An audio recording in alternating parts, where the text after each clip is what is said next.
Do you know what day it is? Pie day. So we had to start with a pie chart.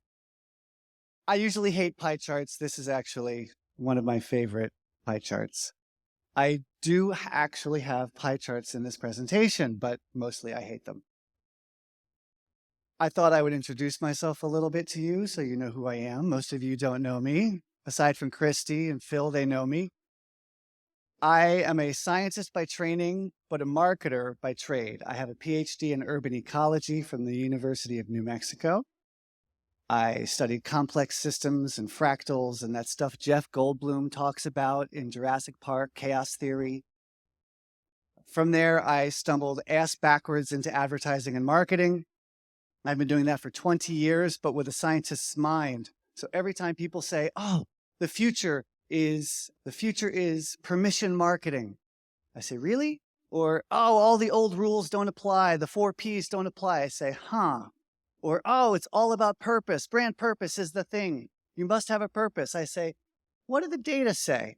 So as a scientist in marketing, I've tried to merge those two worlds and see what really is Shinola and what is shit. So today I'll take you through some laws and levers of brand science. As advertised, it does what it says on the tin. We're going to start with laws because many people don't know there are scientific laws of branding and marketing, just like there are scientific laws of physics and gravity. And once you understand gravity, you don't have to retest for gravity. Similarly, once you understand the scientific laws of brands, you don't have to retest for those. You don't have to go ask yourself, is this true in my category? Because it's a universal law, just like gravity. Now, there are some differences. When you're on the moon and the gravitational force is less, that's not because the law of gravity changed, but because the conditions are different. So that's the same with brands. And I'm going to take you through 5. Oh, someone's got a call. You need to update your ringtone too. That's very 2004. I recommend Tessa Violet. Tessa Violet, just as one option. That was her singing Crush earlier. We're going to talk about laws, and there are many. I'm only going to present 5 of them today. And then we're going to talk about the levers. And the levers are things that worked, that might have worked for you and your brand, and you think they're laws, but actually not every brand has to do them. So different brands can pull different levers of growth. Another thing I need to say up front, branding, the way I think about it, brand is not your logo or just your logo and just your font. Your brand is everything you are and how you represent yourself in the world. It's not just what people think of you, but it is that too. It's also what you do. Branding isn't what you say, it's what you do and what people think of you. It's your reputation. And you can think of it that simply. If you don't like the word brand, just use the word reputation. Okay. We good? Ready? Okay. Where are we? Let's talk about pants. I want to get into your pants. Who has a favorite pair or favorite brand of jeans? Who loves their brand of jeans? Yes, what's your favorite brand? You can speak for yourself. Don't let her change your mind. Made jeans. And do you have a lot of them? Also Abercrombie jeans. Okay, another favorite brand of jeans? G-Star. Do you have a lot of G-Star jeans? Do you have any other brands? Okay, does anyone have one brand of jean in their closet? Yes, you there. Sid and Ashburn. That's the only brand of jean you buy. Are you a loyalist? Regrettably. Are you a fanatic? Okay. You're sitting next to him. Be careful. He's going to try and get you to buy that brand of jeans for the rest of the talk. No, really? You can't believe how much they stretch where it matters. Okay. Anyone love Levi's? All right. Who's a Levi's loyalist here? You're a Levi's loyalist? Do you only have Levi's? Only, ever. Okay. When we talk about marketing and branding, we often think about loyalty as the pinnacle, as the holy grail, and we think people find a brand they love and that's all they buy. How many brands of Levi's do you own? 5 or 6. Okay. You love Levi's. You're a loyalist in that case. Do you own any other Levi's apparel? Shirts? No? Socks? No? Because did you know they have a website where you can buy all this other Levi's stuff? You love Levi's. Why don't you buy their socks? To get personal, do you have Levi's underwear? No. What underwear do you wear? You don't know, or you don't have underwear?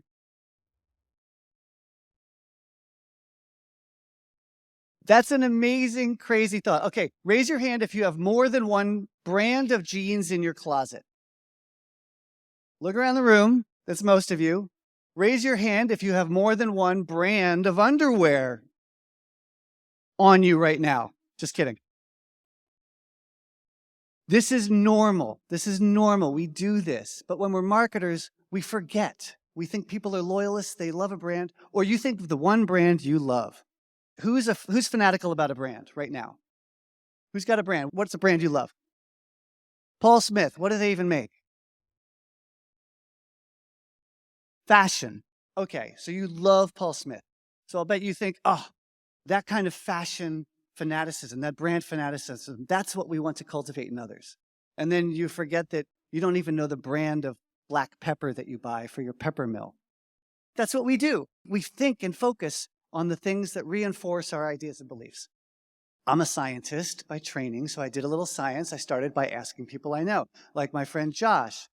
Josh and I have known each other for 30 years. We played Ultimate Frisbee together in grad school, which is why I didn't do a lot of work in grad school. Everybody thinks I look like him, and I don't know why. Even at his wedding, they said, "You're Josh's twin brother." He has a twin brother. I said, "No, not me." Josh is outdoorsy, and I said, "Can you do me a quick favor?" I'm a weirdo. This is what I ask of my friends. "Can you inventory your closet of outdoor gear?" And he did. And he has a whole lot of outdoor gear, a lot of Patagonia. I know, seriously. Josh, you got to think. 22 products. And Patagonia is his favorite brand. He loves it. He loves the catalogs. He loves their social mission, all that kind of stuff. But notice he actually buys 11 different brands of products. And Patagonia, even though it's his favorite, and he has 5 Patagonia products, that's only 5 of 22. So he buys more other brands than his favorite. I'm going to pick on you again about Levi's. I'll bet you have more other brands in your closet than Levi's. Right. And then Abercrombie and Fitch, where was that? Yes. Do you have other brands you said as well? How many pairs of jeans do you have?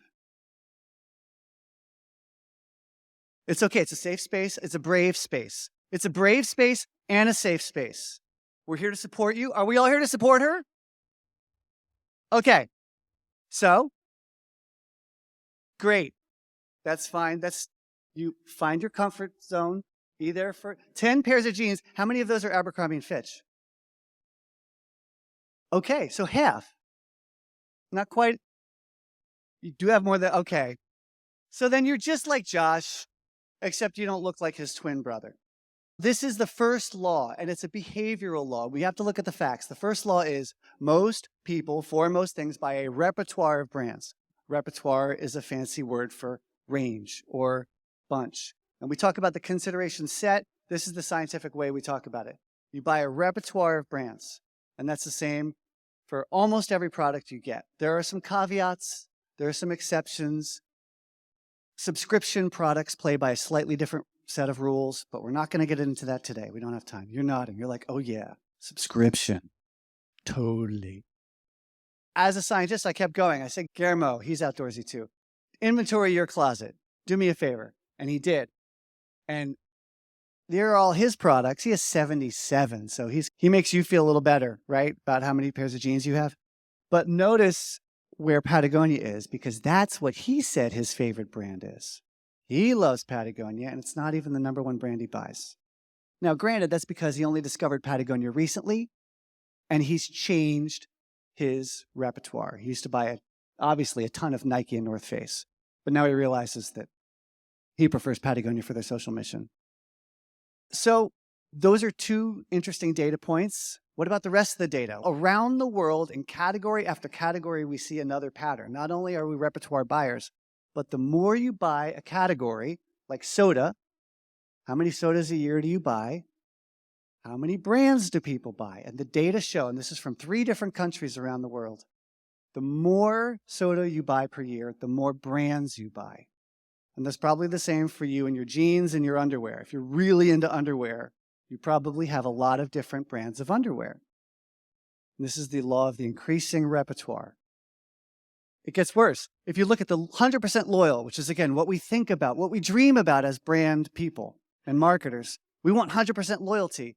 You find out that the only people who are 100% loyal only bought the category once, which makes sense because de facto you can only buy one brand. If you only buy one roll of toilet paper a year, we're going to get to toilet paper in a second, then de facto you're 100% loyal. But if you buy more, who's really into whiskey? Yeah. How many different brands of whiskey do you buy? Shout it out. 60? 80? As many as possible. Who's really into lip gloss? How many brands do you have? Too many. There you go. So that's, again, a natural law that we forget or we've never even noticed. And a lot of this research comes from Australia before the internet, which is why it's taking a long time for it to get around the world and get into our brains as marketers, especially in North America. There's a place called the Ehrenberg Bass Institute, and they pioneered a whole lot of these empirical studies to say not what marketers believe should happen about loyalty, but what really does happen when it comes to loyalty and our behavior. So our behavior looks like this. We don't sleep around, but we might shop around. So this is the second law. The more someone buys a category, the bigger their repertoire. If you're really into jeans, you have a lot of brands of jeans. If you're really into whiskey, you buy a lot of different whiskeys. If you're really into lip gloss, you have too many brands. And this makes some other things sense that used to look nonsense. This people laughed at. It is funny. He's got a monster tattoo, but he's drinking a Red Bull. So the marketing novice to brand science says, what an idiot, or what a maroon. But now that you have a couple laws, you might say either both of those brands are in his repertoire, and maybe we just don't see his Red Bull tattoo, which is a huge tramp stamp right there. Or he's a heavy category buyer, and he buys tons of energy drinks, and so he drinks a lot of different brands, and he doesn't care. He doesn't see any inconsistencies with this. But we laugh at it because this is the truth about brand loyalty, that either we never really tried to test or we just believe what we want to believe and see and feel and hear, which is, loyalty is everything and shoppers are loyal. We're going to get into how shoppers think now. So that was a little bit about behavior. Let's talk about how shoppers think. And I've gotten into your pants. Let's go even deeper now. We're going to talk about toilet paper. What brands of toilet paper do you know? Charmin, Kirkland, Quilted Northern, Cottonelle. Okay, which one has the baby on the front? Angel Soft, Charmin. Does the baby have wings? Yeah, Angel Soft. Does the baby actually have wings? Do you know? Which one is the bears? Okay. Anyone have any weird, obscure brand of toilet paper that they use? Yes? Who gives a crap? I'm in the middle of a presentation. I thought you came here. See here? That's the brand name. Who gives a crap? Okay. Anyone else with an obscure brand? Who follows their toilet paper brand on social media? Look around. I'm serious. Look around. You give a crap. Apparently, they should change the name of the brand to I give a crap. You do give a, why do you buy Who Gives a Crap?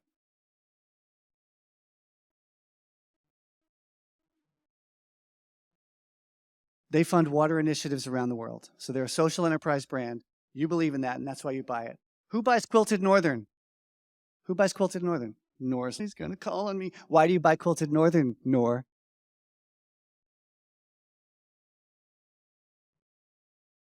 You've bought it forever and others are not as good. Even though you don't buy them, they're just not as good. You just know in your soul, in your pants. If you missed Nora's talk, I feel sorry for you because it was fantastic. She spoke yesterday about the media landscape and how media is changing. It's fantastic. So you should all talk to her after the talk, not talk to me. Who knows whether Quilted Northern has a social engagement program? Who knows whether Bounty, I said Bounty. Bounty's not even toilet paper. Although in a pinch, hey, we've all used those for plates. You can use them for other things too. Charmin. Does Charmin have a program for diversity and equity and inclusion? Does anyone know? Does anyone know? When was the last time you looked for any information about your toilet paper brand? Raise your hand if you're desperate to have a deep relationship with your toilet paper brand. I want a relationship. I want one-to-one connection with my toilet paper brand. None of us do. Yet we get amnesia when we become marketers, and we think people do. Now, that's different if you're Miley Cyrus. A lot of people want to have a relationship with Miley Cyrus or Cristiano Ronaldo, and maybe even Nike, but maybe not Nike. We're going to get to that in a minute. But when it comes to toilet paper, not only do we not know if any of these brands have a social cause, except for I give a crap or I don't give a crap, but when you go to the shelf and you have to do the toilet paper math, you all know what I'm talking about. 24 mega rolls equals 5 normal rolls, and there's 2 ply, and it's 212 sheets per ply. And then I've got a coupon, 50 cents off, which means it's about 0.03 cents per sheet per ply per roll, which is actually 6 square meters, which is enough to make a cape out of. No one wants to do toilet paper math. Does anyone do the toilet paper math here? No, a couple. You do. What's the best value? You need the shelf data. You need the data. Good scientist. I like that. By the way, yes, the baby has wings because the baby's angel soft. Don't wipe your butt with the baby, though. If you do not have time to do the toilet paper math yourself, there is a website you can do that with. Someone built a website to do the toilet paper math. And this is the rating for the Cottonelle from the previous page. Here's the other problem, though. You have to type in the data. And none of us want to type in the data. We're too lazy to do that.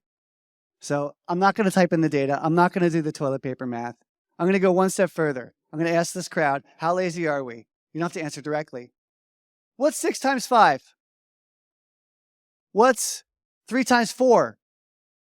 What's 13 times 4? What? 52. Okay. What's 13 times 14? What was that? 182. What's 55 times 66? This is not a facetious question. I'm not just one of those people on stage that asks a question that I don't want to answer to. What's 55 times 66?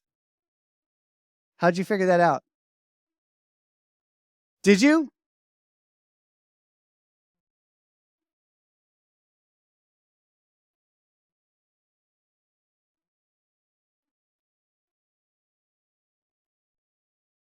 I'm going to go shopping for toilet paper with you.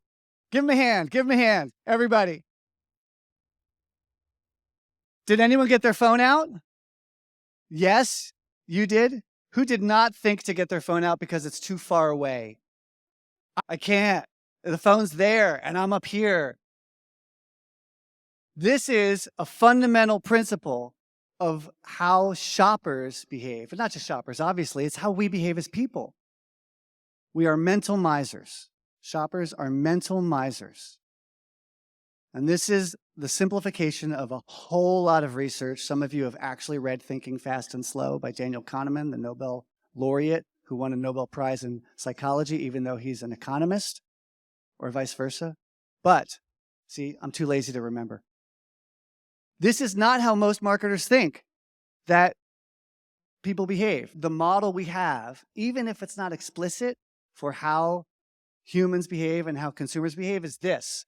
We think people walk around with a bunch of brands in our head and a big equation for the value equation. We calculate features and benefits divided by price.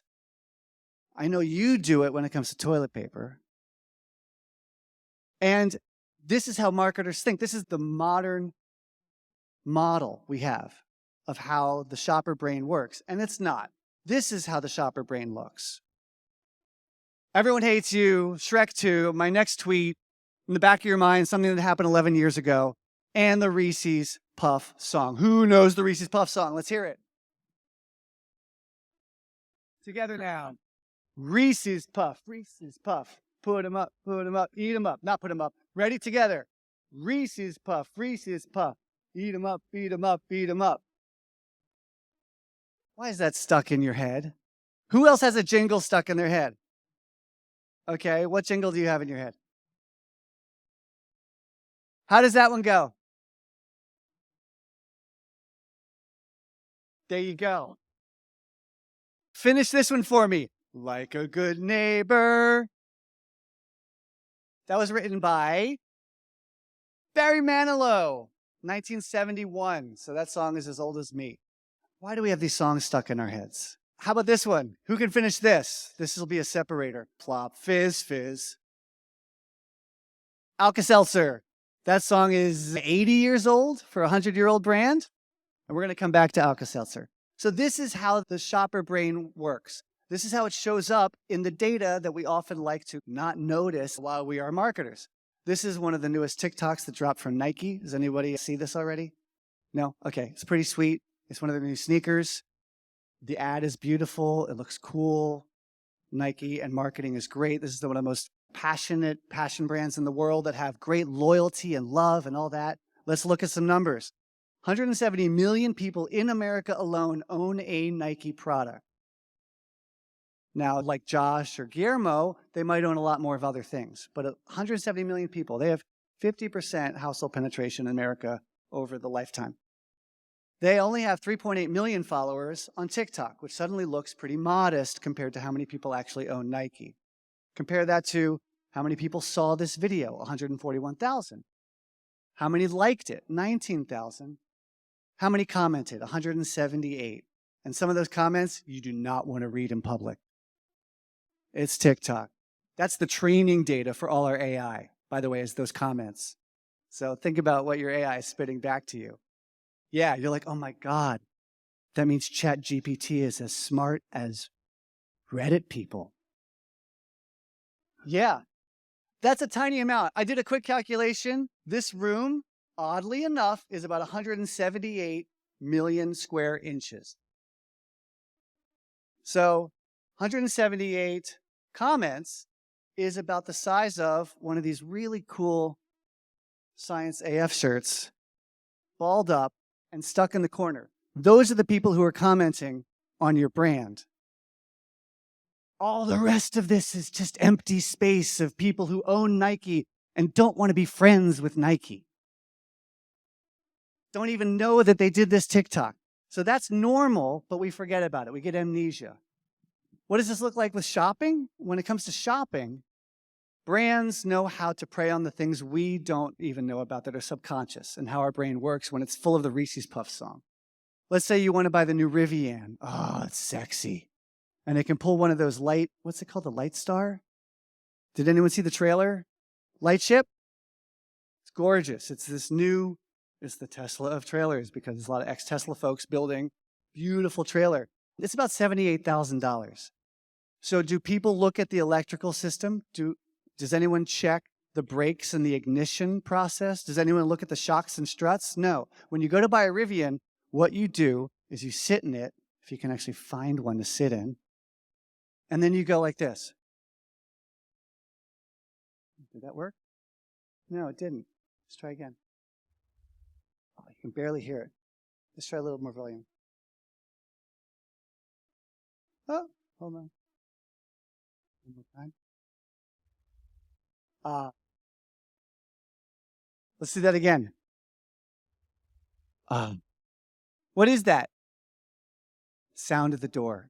The sound the door makes has as big of a factor on your purchase decision for maybe the second or third most expensive thing you'll ever buy as the reliability rating and the safety rating. That's nuts. You know who knows that? Imar Vecht from BMW. Imar Vecht is a sound designer, and he designs the sounds of those BMW doors to sound so good that you want a BMW. Now I want a BMW. Thanks a lot, Imar. Thanks. I can't afford a BMW. Well, you made me want one because of the sound of the door. Do you know the subconscious things that your shoppers do to make decisions in your category? If you don't, you should go learn and listen. And it's not going to come from a consumer survey. Because if you survey people and say, why did you buy your BMW? They're going to say, reliability, quality, engineering, suits my needs. It's the brand for me. Some of you have seen these surveys. No one's going to say, God, I love the way the door sounds when I close it. But that works on us. So you need to go figure out those subconscious things about your shoppers if you're in this business. That was another point I was going to make here. Oh, this is another one. It's a sub-law. I'm not going to get into it today again. But because we are such mental misers, we replace hard questions with easy ones in our lives. Hard question, is the Rivian a good truck? Can I trust it? It's a new EV from a new brand I don't even know, blah, blah, blah. That's a hard question. The easy question is, did Phil get one? And if Phil got one, then yeah, I want one. Oh yeah. So we do that. We replace hard questions like what's the toilet paper math to do, with easy questions. Which one did I get last time and it worked? Or that my mom bought. So we replace hard questions with easy questions. What easy questions do your shoppers use when they shop your category? You should know that too. And then give them easy questions. We're doing pretty good on time. Anyone need to stretch, stand? Feel free to wander the edges there. I know you edge people are like either jonesing for the door or you're fidgety, so you want to be able to stand up and stretch. I'm like that, so please feel free to stand up and stretch if you need to. That's where we'll stop on the laws of how people think. That's just one of them. We are mental misers. There are a lot of other implications of that and some other laws as well. Now let's talk very briefly about one or two of the laws of brands and how brands work. And for that, we're going to go to the other end of the alimentary path, to pizza. I worked on Domino's when I was at Crispin Porter Bogusky, which was agency of the decade, but I was not there for that hallowed time. I was there when it was agency of the neighborhood, agency of the month. We got the plaque in the parking lot. Domino's is a major account there. Crispin and Domino's did a ton of fantastic work. I came in late and did a couple things. This is one of the projects I worked on that I'll share with you today. Several of the people on the team discovered that there is fandom for pizza. These shirts actually do sell. Does anyone own one of these shirts? Okay. But now you're like, damn, where do I get that? Is that on Etsy? People have proposed with pizza. People have done their photos, their couple photos and their holiday photos and their pizza onesies. People actually had Domino's Pizza made cakes at their wedding. Domino's Pizza wedding caterer doesn't show up. Domino's to the rescue. God, I hope no. I'm not going to ask a show of hands for that. Who's had their wedding caterer not show up? And not only did it happen, but Lawrence Cow, bless his heart, says people joke about catering weddings with something like Domino's. I'm literally at that dream wedding. Bless your heart, Lawrence. That's amazing. That's his dream wedding. That's Domino's. Okay. So we said, what can we do for these fans, for these fanatics, for these people who love pizza as much as they love their bride? This is what we did. Dearly beloved, we're gathered here to witness a beautiful case study video. Let it remind us that love is patient, love is kind, and, as it turns out, love is hungry. Domino's announcing an official wedding registry. Wedding registry. So friends and family can treat the happy couple to everything from food for a bachelorette party to a post-wedding date night. I am so on board with this, you can't believe it. Half the stuff you put on your registry you never use or see.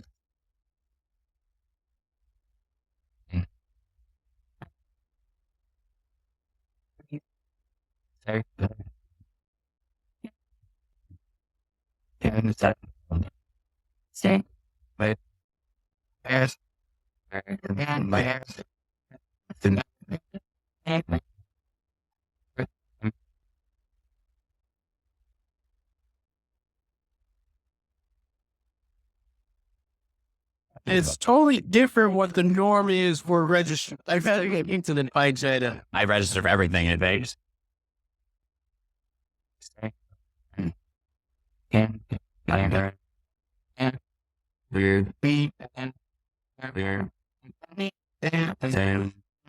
You may now take a bite.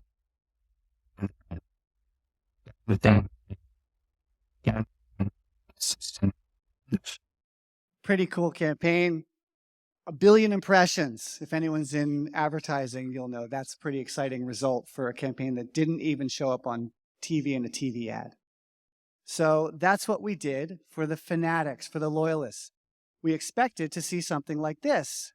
More love, more fanaticism, more loyalty. That's what we would assume if we have the modern or standard idea of how marketing and branding work and how buyers behave. You're already starting to wonder, that's probably not the case, and you would be right. For that, we need to look at the data. Let's look at another way to look at buying behavior, which is for a brand. So for a single brand, what's the distribution of how many times people buy them? On the x-axis, you've got how many pizzas per year, how many Domino's pizzas per year people buy, and on the y-axis, it's what number of people or household penetration, either of those. And you find that a lot of people only buy Domino's once a year. There was a birthday party, there was a sleepover, they were stuck at a conference and all the places were closed for food except Domino's, and they were in the lobby of the Hilton. I did see someone doing that, and that was last night. So a lot of people buy Domino's once a year. About half as many buy Domino's twice a year. And then after that, the curve goes down and down and down. Now, the average, if you look at average number of purchases per year, is somewhere right about there, 6.5. But average is a kind of crappy metric for a graph like this. This curve is a long tail curve. It's a log normal curve. There's a lot of names. The technical one for this is a negative binomial, but Weimar-Schneider's from the commercial works in Europe, he's got a great name for this. It's not the bell curve, but it should be as common as the bell curve. It's the banana curve, because this is fitted quite well by a banana, as you can see. This is the banana curve. Every brand has a banana curve of buyers, and I've seen a lot. People believe that brands can have equal numbers of light, medium, and heavy buyers. People believe there are passion brands like Harley or Tiffany's, or what's the latest passion brands you've heard about? Sorry? Fiore? Louis Vuitton? Apple? Yeah. We believe that these have a distribution that looks like this, with only people who buy a lot of the product.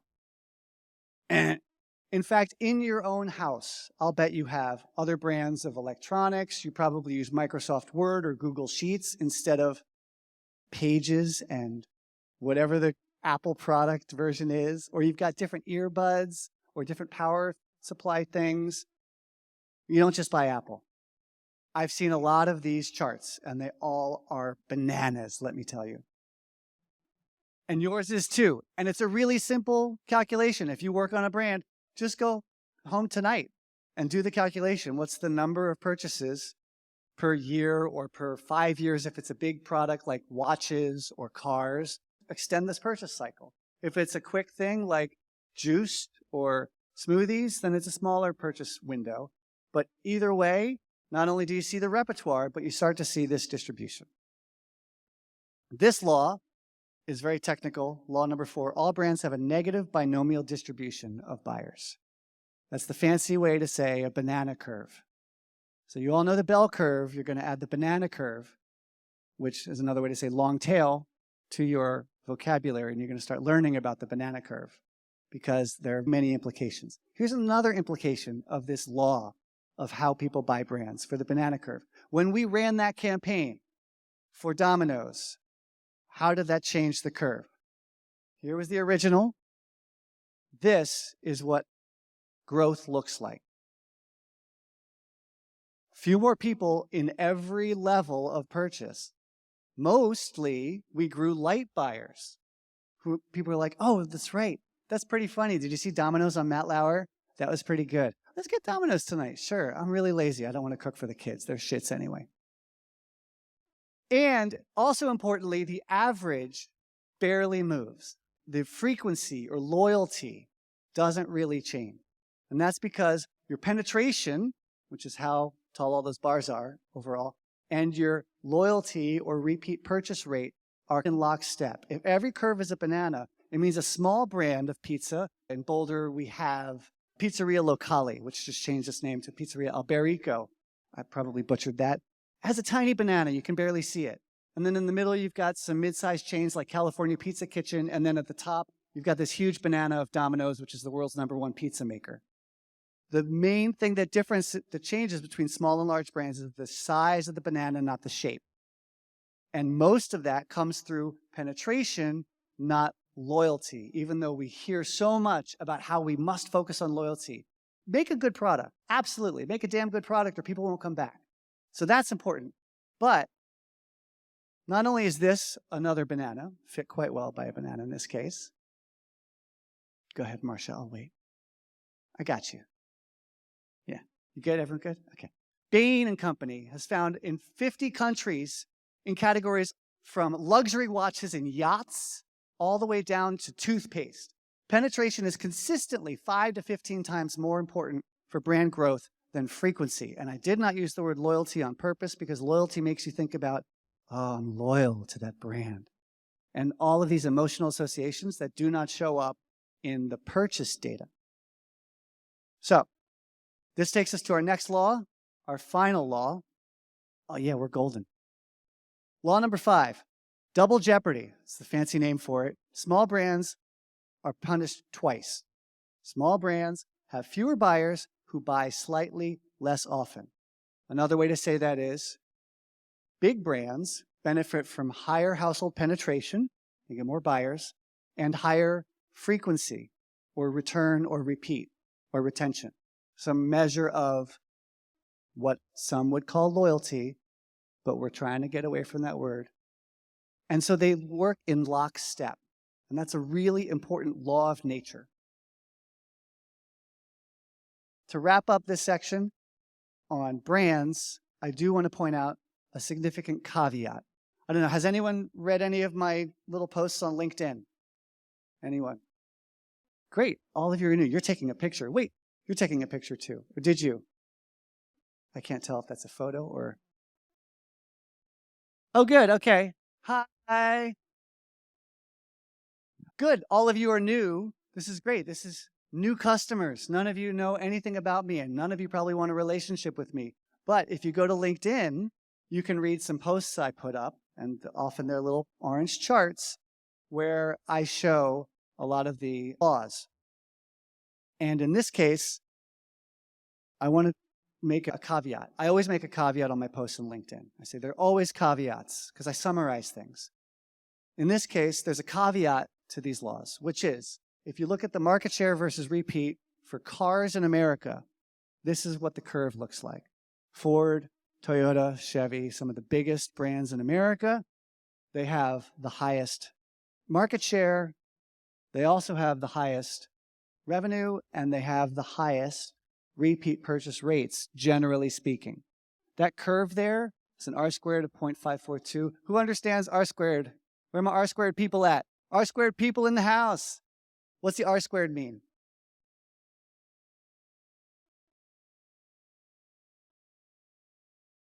Percent of variance captured. Yes. What else does that mean? How would we translate it for the rest of the crowd? How relatively good is that line? How well does that line fit the data? And in this case, you could also say, assuming you want to predict one thing with another, you could predict repeat purchase rate about 50% of the time just by knowing your market share.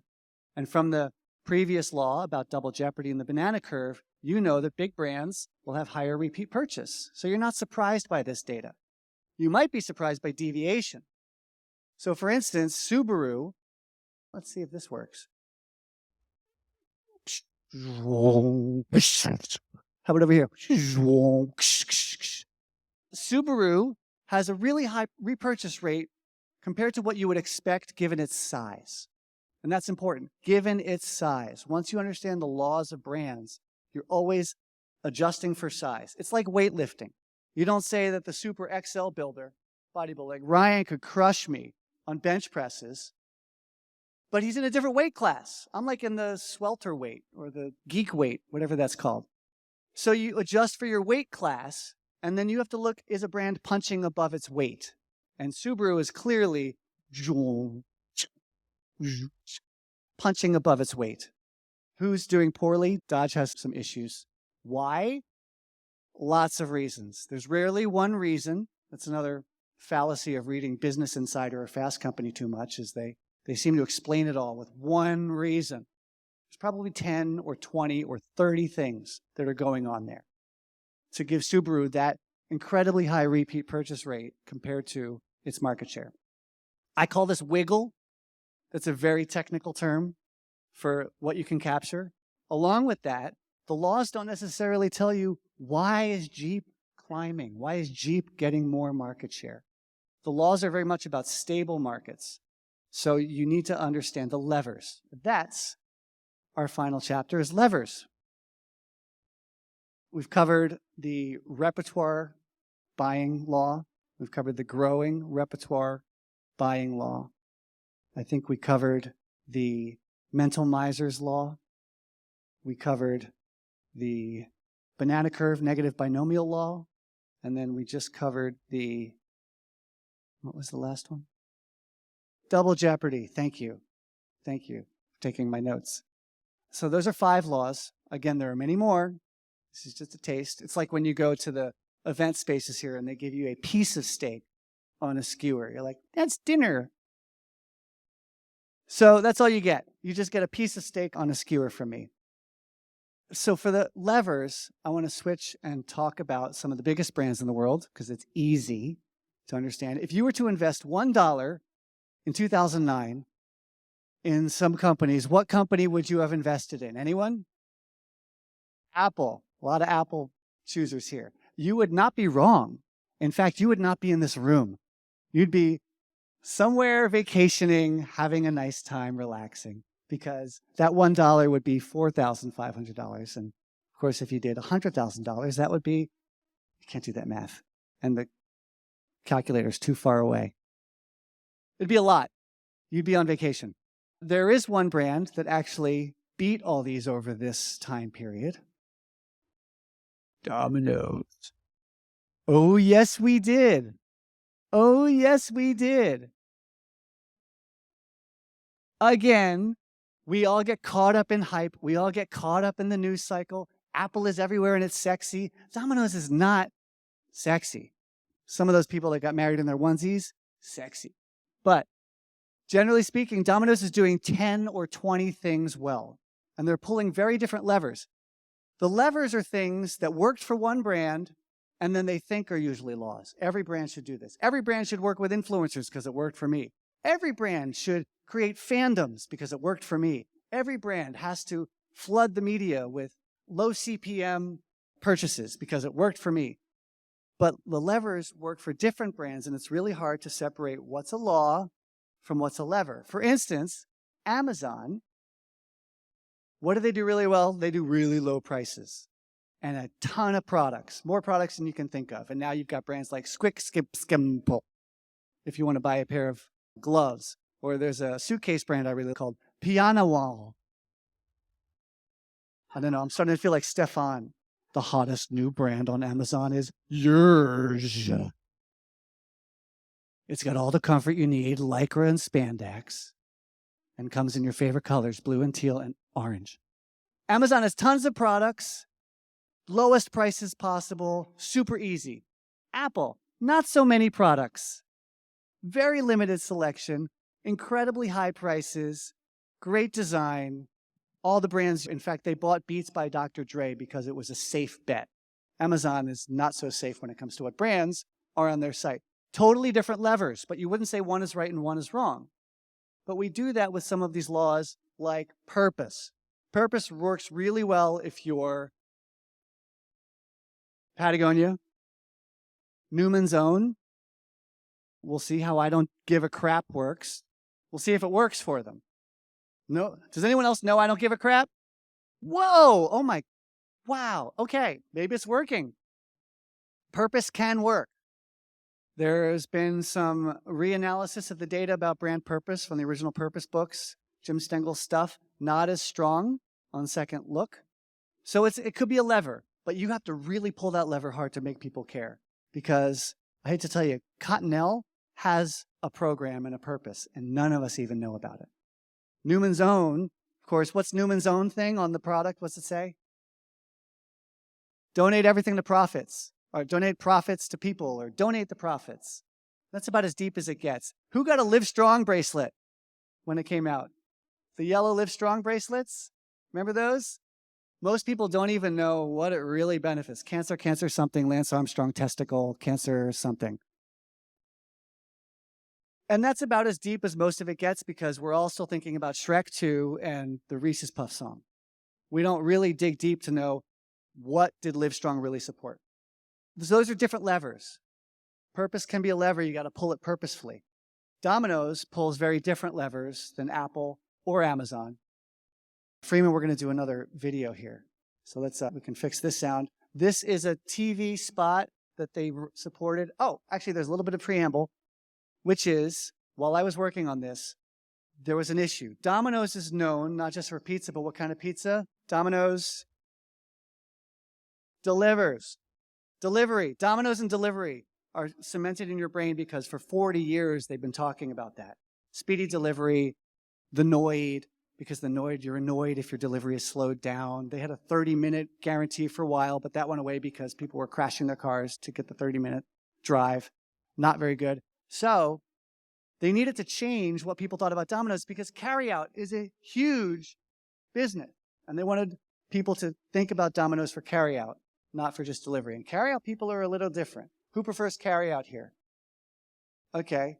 Carryout. You probably like it because you can check the pizza when you're there. You're like, is this really my pepperoni on the one half? I don't want mushrooms on the other half. My wife wanted that, but you get to control who comes to your door. Nobody.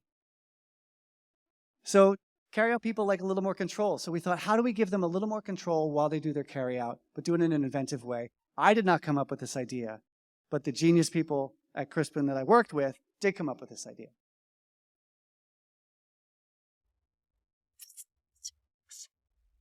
Bad roads shouldn't happen to good pizza, so Domino's is doing something about them, starting here. This was that it went. It was the truth. It was a If your drive home is rough on pizza, tell us at pavingforpizza.com and we might fix it. Then carry out large 3-topping pizzas for $7.99 each. That's weird. That's very weird. Domino's is paving roads. That's funny. Weird, funny, weird. Okay, they supported that with a lot of TV. So they were on TV all the time. And did you see they tagged it with the offer right at the end there? So is this brand building or is this direct response? A little of both, actually. But this created a lot of stir. Domino's is fixing America's crappy roads for pizza safety. And that's pretty embarrassing. Good job, America. This was in 2018. There was a presidential race starting to happen. And United States Senator and presidential hopeful Bernie Sanders tweeted about our pizza campaign. It should not be up to Domino's to repair our country's infrastructure. Today, the United States spends less on infrastructure as a percent of GDP than any time in the past 2 decades. Who's got my mittens? Pretty amazing to have a presidential candidate tweet about an ad campaign. And the other genius piece, because there really was a website where you could go and nominate your pothole, every time you showed up in South Bend, tonight on Channel 13, Domino's, with a really interesting campaign, is paving our roads. It shows up on the local news, which is pretty cool, and reminds everybody that Domino's even exists. And as you all now know from the banana curve, a lot of light users are going to say, I haven't gotten Domino's in ages. Let's get Domino's tonight. Why not? Because I just remembered they even exist. Biggest pizza brand in the world. Sure, let's get them. Let's not do Panda Express. Sick of Chinese. So that's pretty great. There are some really hard truths, though, about levers. There's some law-like behavior. I'm not going to get into that today, especially about advertising. We're not even touching on the laws of advertising. But the hard truths about levers, first, levers work, but not every time. You can even pull the same lever for the same brand next year, and it might not work. That really sucks. Second, two levers can solve the same problem, which is beguiling and confusing. So how do you choose? And this is where we often make a big mistake. We ask the data, and the data rarely tells you which lever to use. The data did not tell us to do paving for pizza. Thank God we had a great client group who said, that's an exciting idea. That's weird, and it makes me laugh. Hell yeah, let's do it. I don't care how hard it is to find local municipalities to do it. Let's do that. So it was great. This is really beguiling and challenging because levers are not as clear as laws. But levers are important to capture the wiggle. Levers are important to inch your way up the charts from Mini Cooper up to Toyota. Levers are hard, and that's why I talk about the laws and the levers, the science and the magic, and branding takes both. Okay, I'll get kneecapped by my manager if I don't mention that this has been a presentation of Applied Brand Science. I also provide brand science talks for your organization. I can offer the brand science training to your team so they are all up to speed and faced in the same direction and not paddling in different directions of the boat. And I can stick around to actually help with the brand strategy as well. Oh, I was going to say something here. What was it? Oh, if you want to talk to me more about any of this, come up afterwards. I've got t-shirts. You've seen some of them. If you want any more connection, contact, or info, you can reach me here. But I know you're lazy as hell, so I made it even easier for you. You don't have to type that in. Just take the damn picture, and that'll take you to more information. How are we doing? 12:26. Because we have time for a question or two? Yes? No? Can I? Yeah, good. Do you want to hear their questions or no? Okay, they want to hear your questions. If anyone has questions, in the back. Yes, I'll come right back to you. Yes. Oh, you're in an exit row too. Nice. Extra leg. Yes. Hi. My name is Natalia, and I was just wondering, how do you think all the wonderful things we've learned here apply for when companies, so B2B, are doing a purchase? B2B. I love that question because B2B people, thank you for coming. B2B people also love to watch White Lotus. B2B people also can't get that old Alka-Seltzer song out of their head. Not only was Alka-Seltzer a great jingle, plop is, oh, what a relief it is. It doubled their sales because people put 2 in the little glass to do the plop plop instead of just 1. B2B and B2C have much more in common than any of us want to think. And Salesforce is a great case study of that. There are others I can tell you about, but it totally applies. And the laws of growth are all the same. You might have to pull different levers in B2B, but the laws apply equally to B2B. The laws apply equally to Southwest Airlines trying to sell seats as Boeing and Embraer trying to sell airplanes to airlines. Equally. They both follow double jeopardy. They both deal with mental misers. Look at your colleagues. They're lazy. They don't do their work in procurement to figure out which brands really we should go for. They just look at the Gartner quadrant or something. Okay, there was one more question, and I think we'll be done. Where was that? Yes. You talked about those subconscious decisions that are being made, like the sound of the door being shut. How do we get to understanding those for our customers? How do you learn the subconscious decisions? Like I mentioned, you don't get it from a survey. So you really need to know what you're measuring. I am a real bugaboo because I'm a scientist in my core. What's the data? What are you really measuring? So when you ask a bunch of people, millennials or Gen Z, do you want to buy from brands that have a purpose?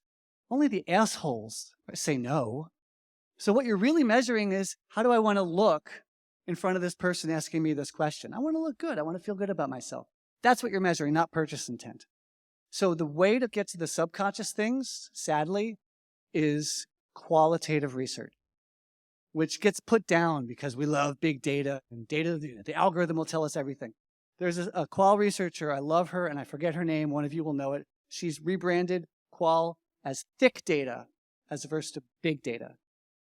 Thick data. Remember that person? Wong. Do you know her first name? What was it? Trish Wong. Trish Wong. Thick data. You should all look that up because you spend time with people. You have to watch them. You have to watch dozens, if not hundreds. You have to use your other senses. You have to go in sideways. You have to use projective techniques, all these weird qual things to get at those subconscious drivers. Yeah, it's really hard. And then that will help. What's the equivalent of the door sound for your category? I think we're out of time, and I think someone has to pee. So we're going to stop there. Come on up and say hi if you'd like to. Thank you so much for coming. Enjoy the rest of the conference. All right.